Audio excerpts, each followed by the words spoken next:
Welcome to the Northeast Divide podcast. I'm your host, John Lane. I'm here with Anth, as always, and we'll be discussing the two largest football clubs in the Northeast, Newcastle United and Sunderland. Just a quick one from me, as always. If you like the video, please press like. If you're watching us on YouTube, if you're listening on your provider, you'll have options to rate us and probably options to comment. We love to hear your comments, good and bad, and we will try and respond to anything that we see through. We're also on social media at Instagram and X at Northeast Divide. It's been a couple of weeks since we spoke, Anth, just with schedules and so on and so forth. Talk to me about Will Still, how that saga is officially over, as he is he's not going to sign for Sunderland because he's signed for another club. So what's your thoughts on all that and the managerial stuff in general for Sunderland? Oh, well, he was sort of wine-dined, but unfortunately not 60. Well, we just didn't get him, did we? So yeah, there was a lot of stuff going on in the background. We've discussed it before, haven't we, John, with regards to there's a lot of moving parts when it comes to installing a manager. It's not as easy as what people think it is it? I think it's I think he would have been a good fit for us, and his first real chance in English football after what he's done over in France, which has been pretty remarkable when you think about it. And yeah, it's a shame because the wheels were moving, the cogs were moving and stuff, and we'd got him in, we'd had talks with him. They'd been productive apparently, and it was nailed on until obviously the lure of Lens. So do I blame him? No, not really. He's got a good reputation in France. He's building on that reputation. He's managing a fairly big club, and good luck to the fella. But it's one of those. I think it's not so much the lack of action on the managerial merry-go-round, which is ground to a halt of sorts, even though there's loads of names being bandied around. It's the deafening silence from the club, and the fan base is becoming ever more restless. If someone on behalf of the club just said, look, we're doing our very best behind the scenes, this is what's happening, we can't divulge too much, we're still actively looking for a new manager, this is the time scale, we'd like to get them in before pre-season, we'd all go, phew, sigh of relief. But I know, again, we've discussed it, no news is good news, and obviously they're working hard behind the scenes, but we need some information because the fan base are becoming ever more restless. It's been a while since you've had someone in post, and it's pre-season. Uh, the transfer window is pretty much open now, I think. So, and I know that maybe signings won't happen till later because of financial bollocks of regulations, whatever. But this is when you want your new manager in. You want your new manager in, kind of getting an understanding of what the club's like, kind of what the plans are going to be for pre-season, and what's going to go on from there. And it's funny, actually, I've just checked, Will still hasn't actually signed for long yet. And I have to pronounce it long because my dad listens to this, and he's a former French teacher. Oh, right. But yeah. So you'll be in trouble, Ant. But no, Apologies. but no, to be tough. But it's interesting that that all got leaked last week, and that still hasn't been secured. Um, so who knows? Who knows? Maybe the saga isn't over. Mhm. But I'm with you. I think like you need someone in, and not any Tom, Dick, or Harry. They need to get the right man. And if they take a little bit longer to get the right person, but you're only going to know it's the right person, however many months into the project, aren't you? I suppose so. It's a difficult one. I mean, who's still in the running, Anth? Because last time we did this, you did a bit of a top of the pops style countdown. Who's still kind of do we think is realistic? Do you know the usual suspects are being obviously names are being bandied around, and they're like a stubborn shit that won't flush away. But hopefully they will. The likes of your John Terry's, who's obviously had a conversation with the club previously with regards to the managerial position, and No one wants to apparently touch Terry, though, do they? Like, not as a no, manager. Like, no no, one's thank you. going near that at all. Yeah, I know. Do you know? Obviously, his reputation precedes him with regards to what he. I mean, as a player, as a Chelsea player, he's a legend, isn't he? A Chelsea legend. But as a human being, for the way he conducted himself off the pitch, with regards to certain things that happened, which I'm sure most football supporters are aware of. Not good, not good at all. So Yeah, his name's been bandied around, but again, the odds are very much sort of out there. But there's a few new names coming to the frame. I mean, obviously David Wagner, 20-1, did very well at Norwich. Obviously, they missed out on the playoff final and what have you. But I don't think his pragmatic sort of slow build football would be very popular in this part of the world. So yeah, I think I'd like to go back to the Mowbray style of football again, but obviously it all depends on which manager we get in. So you've got your Eliseo Dionisi, who used to be Sassuolo manager at 16-1. Pascal Janssen, who used to be, I think he's 4-1 at the moment, so he's favourite. Obviously, he's taken over Will Still. I think he was 5-1. Still is randomly, even though he is going to be announced, I reckon, soon as the new manager of Lens. So yeah, he's 4-1. He used to manage AZ in the Dutch. I can't even pronounce it. Eredivisie. Dave That Challoner. was good. Thank you very much. Cheers. Dave Challoner is a surprising one, former Hartlepool and current Stockport manager at 10-1. So apparently they've played really good football. Obviously been promoted and deservedly so. Yeah. So another one, Stephen Robinson's in that 5-1. His name's bandied around, and obviously St Mirren manager at present. He's done well, but would he be a Jack Ross Mark II? That is the big question. So those are the names being bandied around at the moment, as well as the usual ones that are stuck like a stubborn turd in the toilet bowl. Lush. I think Sorry the for that visualization. no, try not to think about it. I know what you're saying, like in terms of like some of the profile team mod, but I think we've talked about this before. As a championship club who haven't, what's it, 8 years since you've been in the top flight, so look, the parachute payments are long gone. You're now in a situation where you have to try and be smarter than everyone else. Like that's your only option, is to try and be smarter and not kind of try and do the same kind of thing. And I think that's where you see some of these names linked. David Wagner, I think we'll have to remember, he got Huddersfield promoted. What, in 2017? Well, it was the same year that Newcastle went up with Brighton, 2017. So look, there's a manager in there quite clearly, isn't there? And then if you talk about, someone who's done well at Stockport and got them promoted, or, someone who's done well in Scotland, there's parallels there, isn't there? And in terms of Jack Ross, I mean, it was just a bit of a, I don't know, they clearly just wanted to bring their own man in, but they probably would have done a lot better just keeping on to Coleman and giving Coleman a chance to kind of bring you straight back up. So, no, I think, look, ultimately they need to work out what kind of manager they want and get them in as soon as they can. And it has, the bit I find surprising is, I mean, Beale went in March, I want to say. Like surely that was enough time to get someone in, and put them in a position where they could like end the season. You could almost parade the new manager on the pitch on the last game of the season, and then you're going into your new season in a stable way, I suppose. You just don't want it to be too slapdash. And I've seen Newcastle do this. I mean, we took forever to hire Steve Bruce. Not that any of us wanted him there, but if you've decided that's what you're going to do, like just bring the bastard in. Just get it sorted. But it was all about delay tactics, and we ended up going to. We had this like Far East. It was Premier League Asian Cup or something. And he wasn't manager for that. It was like the reserve manager that was in charge for that, but he was in the stands for it. And yeah, like you just need to do this stuff and do it sensibly. But a 2 month, I mean, that's long enough. Speaking of missing out on targets, Newcastle were had made offers for Tosin Adarabioyo, who's plays for Fulham, free agent. So straight away, he's ticking some boxes. Centre half, Newcastle going to be short of centre halves. We've got Botman and Lascelles currently nursing ACL injuries. So really, with and also Share, as a good a player he is the wrong side of 30.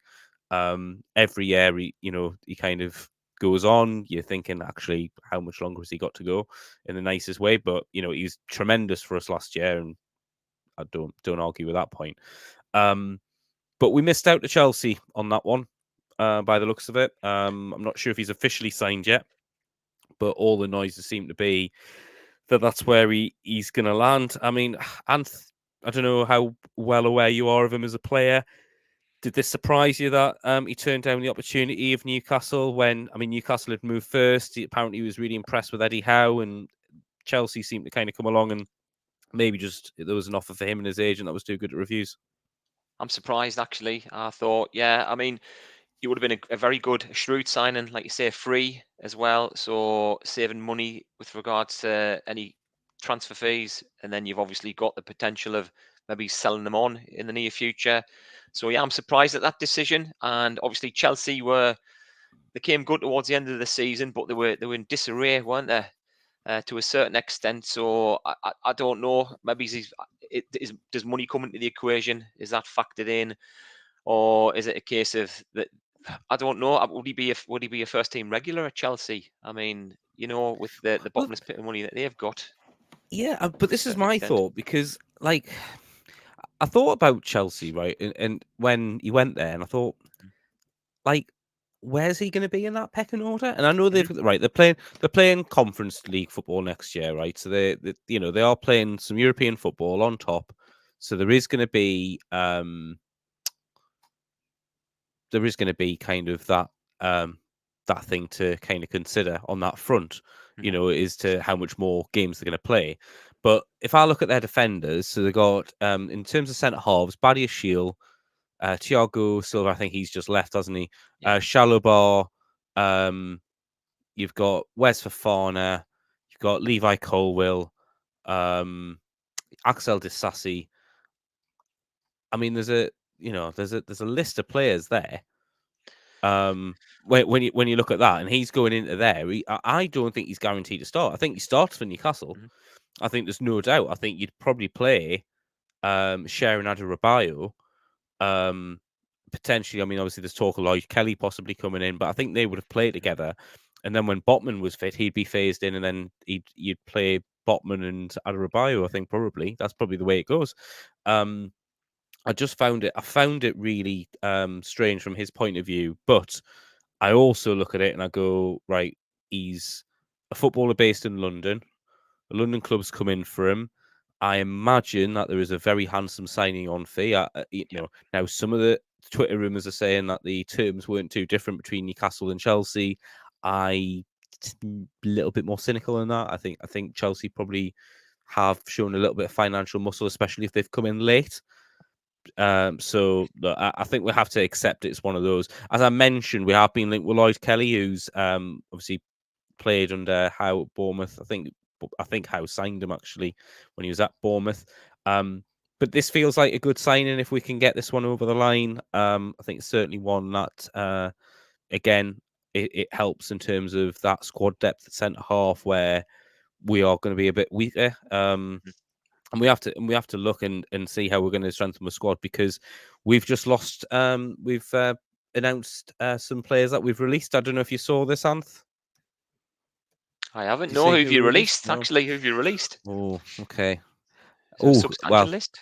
am I gonna get you to guess, or am I just gonna tell you? Right. So there's a certain very angry guy that used to play for Bournemouth before he played for us. An Matt angry man Ritchie, that used to play for DME. Bournemouth. DME. Right. So Matt Ritchie was Right. the first one. And I think that's I think he's again really good Mhm, servant for the club. I think he did really well for us.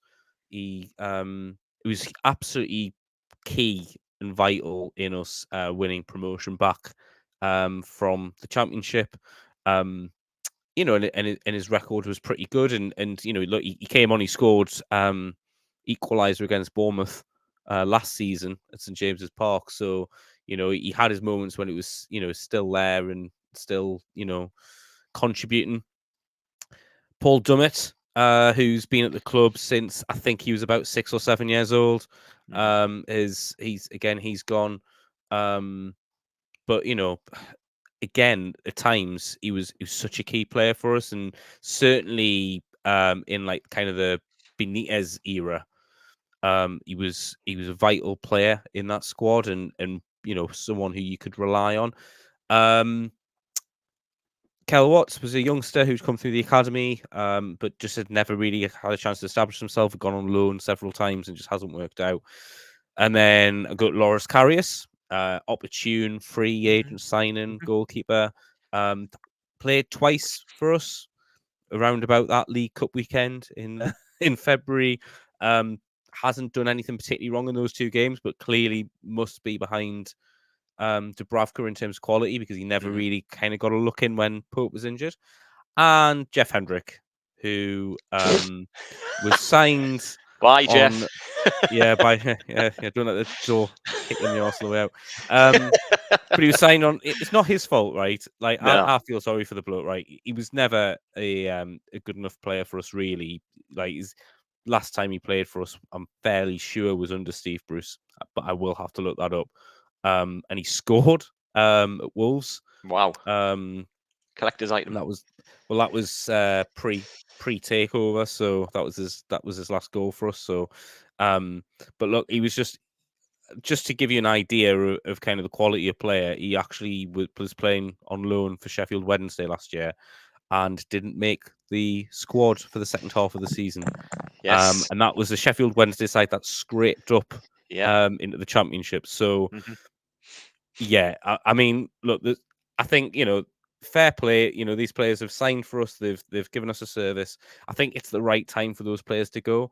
And actually, if you look at their wage, if you kind of estimate what the wages are, I think we've probably got 150 to 200 grand whacked off the wage bill there, which is, that's potentially going to pay one or two very good quality players next season. So from a financial fair play point of view, very good moves, I think.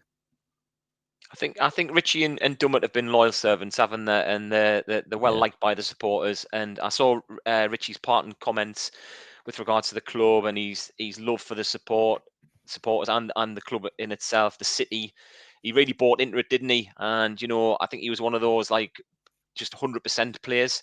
He gave everything. He had a bit of quality about him as well, so he could back it up, not just with the effort. So, yeah, it'll be interesting to see where he goes next or where he's rumored to be. Dummett, I'm not quite sure how old Dummett is. He seems to have been around for a long time. Yeah, I think he's Is he? probably about like a couple of years younger than me. I think he's in his like early to mid 30s, that Yeah. kind of So area. he could do a job. Maybe he's possibly in the Premiership or on for whoever, but maybe he's Championship realistically. So I mean, I'm sure your supporters wish them all the best. But as for the other fellow who's on loan at Sheffield Wednesday, my best mate wasn't full of praise for him when he I think he either watched him play or monitored his performance against someone when he played for Newcastle, and I can't really use what description he used to describe his performance. So yeah, because I don't know how many young people or children listen to this podcast. So yeah. That's fine. You're allowed to swear if you need to, but no, Okay. I think in terms of Jeff Hendrick, I think he was just very. It was a very Ashley signing in a lot of ways. He was a free agent. So obviously no transfer fee there. Yes, he would have paid a sign-on fee, but it would have been nothing like kind of what the transfer fee may have been. And he was on decent money. I mean, if the word is he was on about 60 grand a week. So Wow. and if he was on that money, now he may be on less than that, but if he was on that money, Jesus Christ, like Crazy.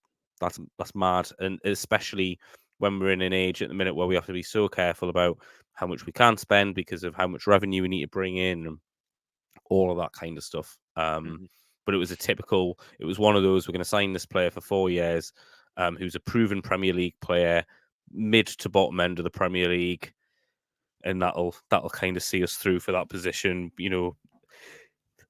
There's another body for you, Steve. Essentially, that's kind of what that was, and yeah, not.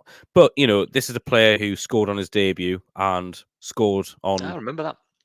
I believe, his last appearance as well. So, look, he had his moments, but yeah, he clearly wasn't Yeah. of the quality that we need, and that's it. But yeah, I totally agree with you. I think the likes of Paul Dummett and Matt Ritchie have been fantastic servants to the club.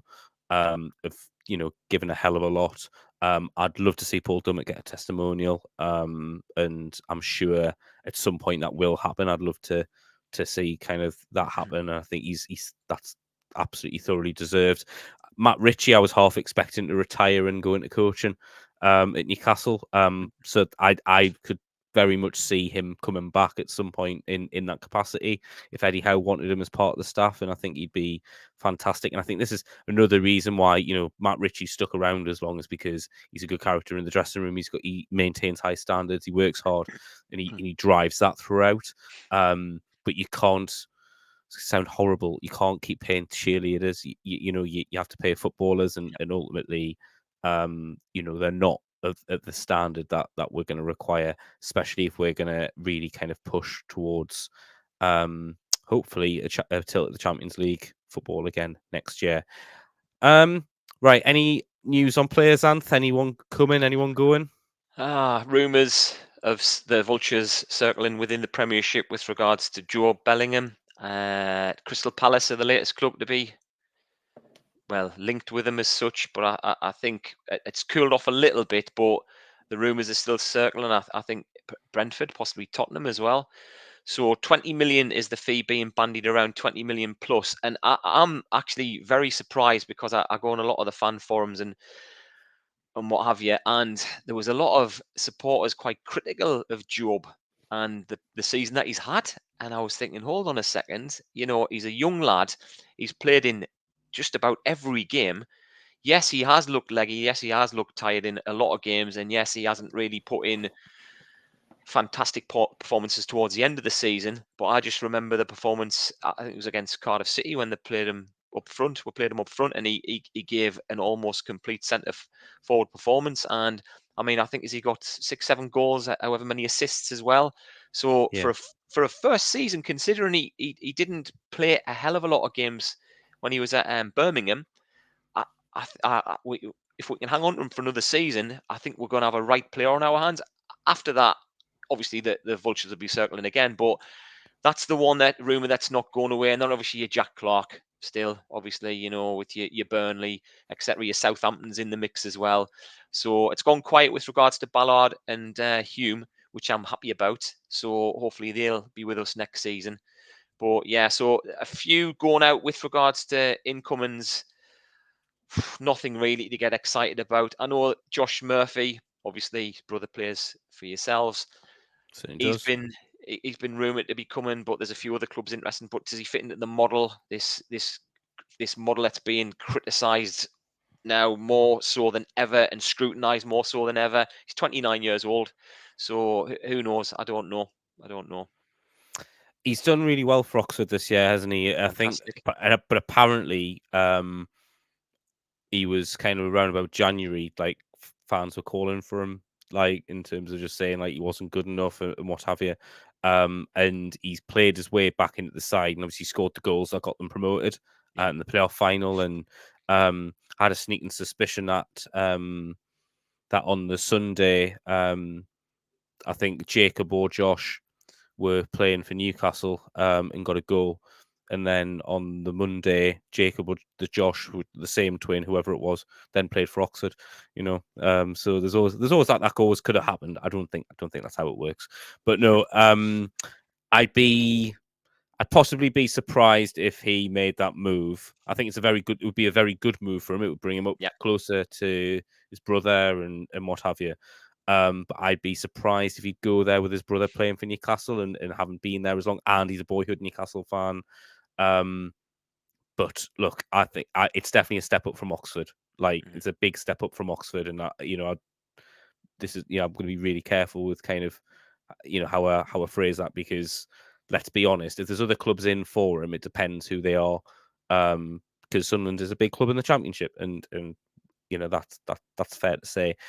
Jack Clark, I've spoke about a million times before with you. I can't see a Premier League club spending the money that Sunderland will want for him on him. Job, I'm going to say something a little controversial here. Do we think there'd be as many vultures circling around Job if it wasn't for Jude? Oh, yes, that's the connection, isn't it, with regards to his brother, who has been sensational for Real Madrid. Obviously, now he's a Champions League winner. I saw his post-match interview as well for Madrid. I thought it had been dubbed because he just sounded like he's been speaking Spanish for however long, and he got all the Oh, it was pronunciation right. amazing, wasn't it? Yeah. But I thought it had been dubbed. Honestly, I had to go back and watch it again. I was like, wow. Yeah, I think that. Yeah, I think that's what a lot of the supporters are sort of thinking with regards. He has struggled. He has struggled a little bit, but he's a young lad, and obviously it's not his fault that we've got this model implemented by the current owners, and obviously he's part of it. I think he's in the team in through in merit. He's there. He's played his way into the team, and he has done well over the course of the season, but do I think he's worth 20 million plus? I think there's a 15% sell-on clause to Birmingham as well. Possibly not. Possibly not. And you'd be amazed at how many supporters, I don't know, should I say naysayers, are saying, get rid. Get rid. So, and that's what we are. That's the model we've got. We are going to be a selling club. You are, but you need to sell players at the right time, right? And actually, someone who did that and was a master at it, and I know we're talking different league, different level, was Arsene Wenger. He always used to sell players at the right time. He sold Vieira at the right time. He sold Fabregas at the right time. He sold Anelka at the right time. Reyes. He always sold the players, and it was rare that those players then went on and did better somewhere else. And I think Anelka, you could possibly argue he had quite a long career because he was at Arsenal very young, but he was a bit of a journeyman. Didn't work out from at Real Madrid, and then he ended up Chelsea, Liverpool, Bolton. Like who didn't he play for? But I think you look at most of the players that Wenger did shift. He shifted them at the time when he knew they were on the decline. Ferguson did the same. He never really sold a player that he didn't want to sell. I think Ronaldo is probably the only one that he sold when he really didn't want to. But they were getting 80 million from Real Madrid, and I think what he did, and I think Real wanted him the summer before, and I think Cristiano wanted to go, and he basically said, "Give us one more year." And they kind of said, "Right, we'll part ways after this year." So that's what Sunderland need to do, not just sell players when they smell a little bit of money. They need to try and time these departures at the right time, so you can exert maximum value. Because that's ultimately what's going to help you. I think selling Ross Stewart last year looks like a massive mistake. It does. And Southampton got promoted this year. With him playing up front for them. So you look at it from that point of view. Now that's 10 million quid you got in the bank, but if you got promoted, that's 110 million pound in the bank. So, like, how do you make these decisions, and how do you have that foresight? And was that a player that you needed to sell? That's the question, isn't it? That's it. You know what? I hope he does well. I hope he does well in the Premiership, and I hope he's obviously come back from another very serious injury. He's been on the peripheral. Will he get game time in the Premiership next season? Depending on who Southampton may buy and strengthen their squad with. But what I do know is yours is 11 quid because I bought my son a pair of Loch Ness Drogba socks, red and white. Picture obviously Loch Ness Drogba. That was his nickname anyway. Yeah. Bought them. Brilliant pair of socks as well. I don't think my son's ever wore them because obviously when he left, he wasn't very happy. But I was like, sell them to a Southampton supporter online, man, stick them on eBay or whatever, because obviously they play in red and white. But yeah, so Ross, if you listen to this, watching it, probably not. Yours 11 quid, mate. Thanks. Well, yeah. So Ross, if you do need to get in touch with us, so Northeast Divide on X and Instagram. No, absolutely, totally throwing us. Cheers, Anth. Right, in terms of so other happenings at the moment in Newcastle's world, the whole of feels like the whole of the Newcastle fan base are getting very excited about Friday when the long-awaited re-arrival of Adidas and the home shirt will land on Friday. Kit prices were announced, and how much do you think it is to get a home Newcastle United shirt on Friday? Just the shirt. Just the shirt. Adult shirt, the replica shirt. For 75 quid, 70 quid. 80. What? So it's No. 80. So it's £80. Now you can only buy the shirt from either the club store or online at the club shop or from JD Sports, who they've signed a retail contract with. Now, what the club have said is that if you buy a home shirt directly from Newcastle United, they're going to donate £5 of that to the Newcastle United Foundation, which I think is a great Very gesture. nice. Very good. But when you're charging 80 quid for a shirt, I think you can find that fiver to donate to charity. It's a lot of money for a football shirt. The kids' shirt's 55 quid. Wow. And then, and I say kids' shirt, like, let's be honest, you get to a certain, once you get 12, 13, you're probably in an adult shirt at that age, aren't you? Yeah. So if you're a family with 2 teenage kids and the dad wants a football shirt and the 2 kids want a football shirt, it's 240 quid. It's a lot of money. That is a lot of money. That is obscene. It'd be interesting to see how much our kit is sold for with regards to the Hummel, obviously re-release as such. So that is a hell of a lot of money. And like you say, if you've got 2 kids or whatever before you've even got your match tickets, you've got the cost of that. It's again affordable football, isn't it? We've had these discussions before. I think I'm going to be going to more non-league matches, to be perfectly honest with you. Yeah. I'm definitely going to be watching Heaton Stannington. I know we've discussed this before. I know you're a massive Heaton Stannington fan. I've been to a lot of their games. I lived in Heaton. Are they going to be playing Dunstan next season? Yeah. I'm definitely going to that home and away because that'll be good. That'll be smashing. Yeah, remind us, Anth, and we'll try and coordinate that. Maybe definitely, man. Maybe we can do some predictions from pitch side, can't we? Lovely jubbly, man. Throw that in there. Yeah. Here's a quick one, right? So obviously I've mentioned obviously the new Adidas home shirt being released by Newcastle. One thing Newcastle did have the foresight to do. So when they've signed the contract with Adidas, Castor used to basically run the retail operation, and Newcastle said, no, we're taking this back in house. And what we're going to do is we're going to close the club shop and we're going to kit it out. And what they did is they've built a temporary structure basically in the Strawberry car park, essentially.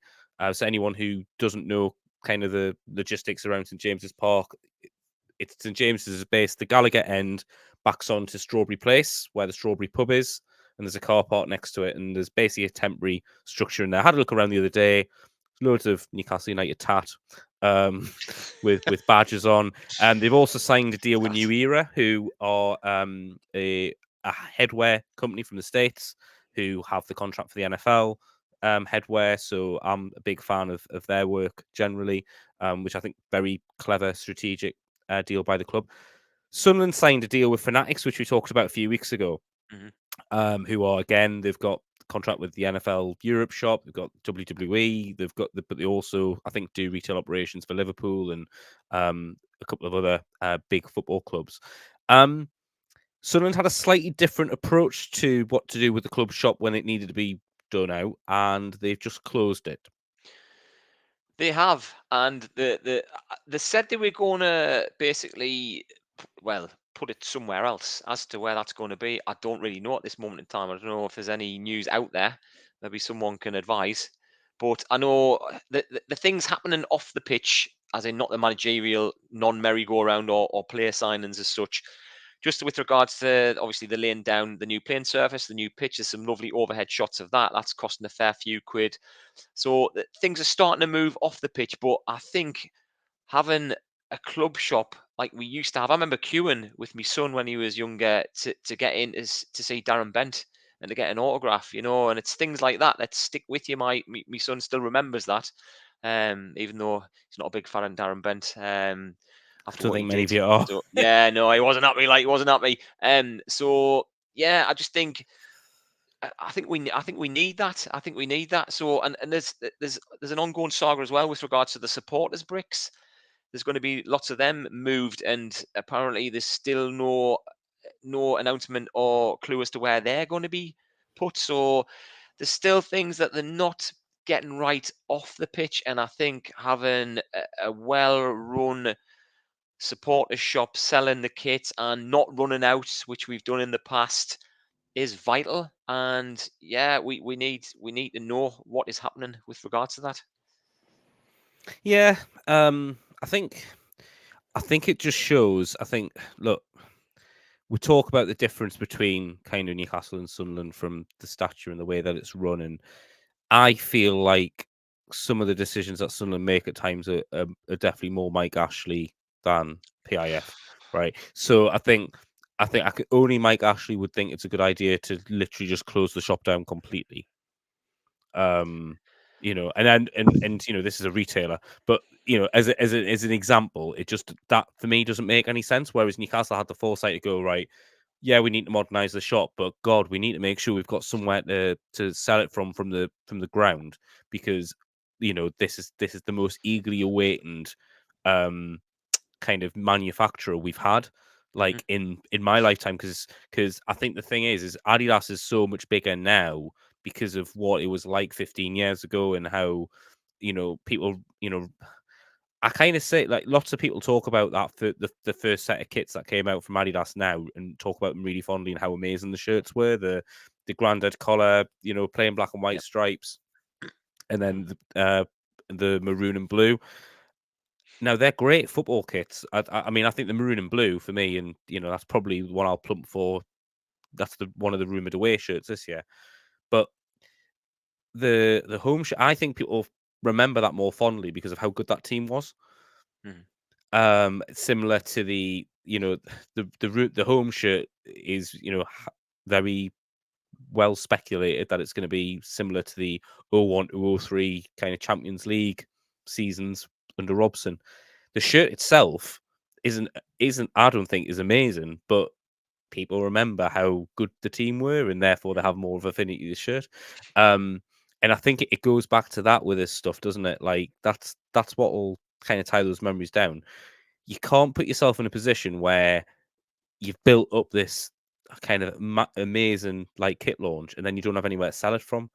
So, and actually, there was a Hmm. massive opportunity there with Sunderland to do the same with Hummel, because Hummel's so fondly thought of. There's so much fond memories from your fan base of that. From, what was it, the '92 FA Cup final? Was that the last time you wore Hummel? It was. It was indeed. Do you know what though?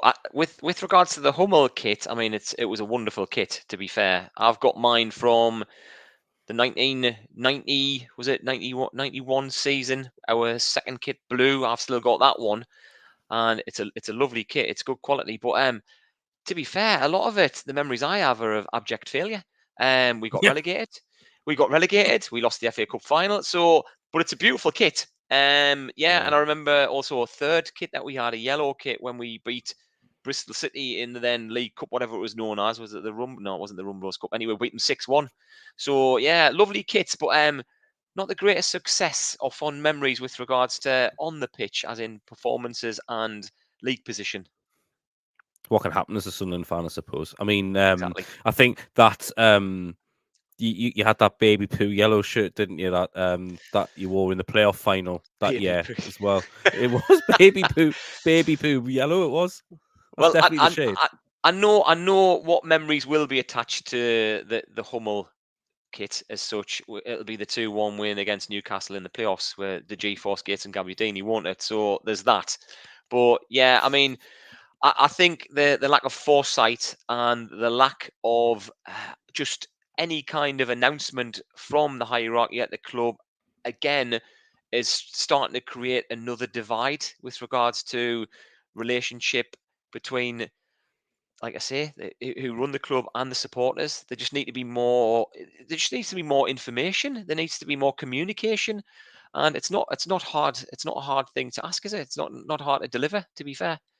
No, shouldn't be, Mhm. and I'm totally with you on that, Anth. And I think just to add to that, I think that's probably been the biggest change in our club in the last 2 to 3 years. That the fan base and the club are pretty united in terms of where they're trying to go to. The club don't always get it right, and you know, we've talked about kit prices, we've talked about ticket prices, we've talked about, like, you know, changes to ticket processes and all this kind of stuff, and they are going to make mistakes, but I think you you kind of accept some of the mistakes more than we did before, because the difference was before it was about, right, we just need to like make sure the club exists in the Premier League, whereas now the aim is we need to try and do everything we can to improve all the time. So with ambition comes, a lot of different kind of changes that we will have to, some of them we'll have to stomach and some of them, we'll push back on, but that's, at least the direction of travel's right. And I think, look, something that Alex, of course, was on the podcast last week. Something that he says though is that the best antidote to fan communication is winning games. Like if you're winning games, if you're successful, like the club can get away with murder. Like they really can. And the less said about that and our owners, the better, I think. But look, if you're getting the right results, like so much will wash over on that. So we'll have to remember that side of it as well. Is there'd be a lot less dissenting voices at both clubs if and when they're successful. But look, we're going to leave it there. It's been a really good evening again to chat again, Anth. Thank you for joining us as always. Just another reminder to press like if you've liked it, please. That'd be great. Leave us a comment. Of course, we're available on the social media channels at Northeast Divide, and we are going to be back next week with an episode with a slight difference where me and Anth are going to be scrambling around squads to find England players that played for our clubs. I'm thinking I'm probably going to have a slightly easier job of this than Anth, but we'll see how it goes. Yeah. But obviously doing that with the run up to the first game of the Euros on the 16th of June. But thank you for listening. This has been the Northeast Divide podcast. Good night.